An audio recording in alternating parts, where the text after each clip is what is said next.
ಸತ್ಯಸಂಧತೆ ಪ್ರಾಮಾಣಿಕತೆ ಕಡಿಮೆಯಾಗಿರುವ ಈ ಕಾಲದಲ್ಲಿ ಪ್ರಾಮಾಣಿಕವಾದಿ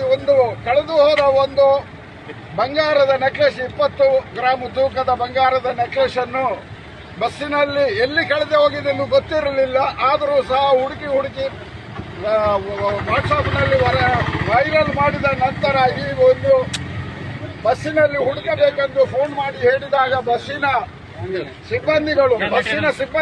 ಅದನ್ನು ಹುಡುಕಾಡಿ ಆ ಬಸ್ಸಿನಲ್ಲಿ ಸಿಕ್ಕಿದ ಈ ಬಂಗಾರದ ನೆಕ್ಲೆಸ್ ಅನ್ನು ಬಸ್ಸಿನ ನಿರ್ವಾಹಕರಾದ ಬಸ್ಸಿನ ನಿರ್ವಾಹಕರಾದ ಸಾಜಿಲ್ ರವರು ಪ್ರಾಮಾಣಿಕತೆಯಿಂದ ಅದರ ವಾರಿಸುದಾರಿಗೆ ಒಪ್ಪಿಸಿದ ಬಗ್ಗೆ ಅವರನ್ನು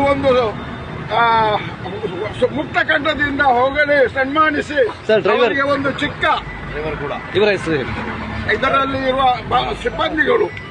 ಬಸ್ಸಿನ ನಿರ್ವಾಹಕರು ಮತ್ತು ಚಾಲಕರು ಸೇರಿ ಈ ನಮ್ಮ ಮಾಲಕರು ಇದನ್ನು ಹಿಂದಿರುಗಿ ಕೊಟ್ಟಿದ್ದಾರೆ. ಅವರನ್ನು ಈ ಎಲ್ಲ ಊರಿನ ಜನರು ಮಾಲಕರು ಬಲ್ಗುಣಿ ಬಸ್ಸಿನಲ್ಲಿ ಕಳೆದು ಹೋದ ಈ ಒಂದು ಬಂಗಾರದ ಇದನ್ನು ಚಾಲಕರು ಮತ್ತು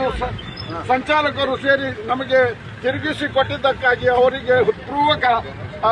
ಕೃತಜ್ಞತೆಗಳನ್ನು ಸಲ್ಲಿಸುತ್ತಾ ಅವರನ್ನು ಸಾರ್ವಜನಿಕವಾಗಿ ನಾವು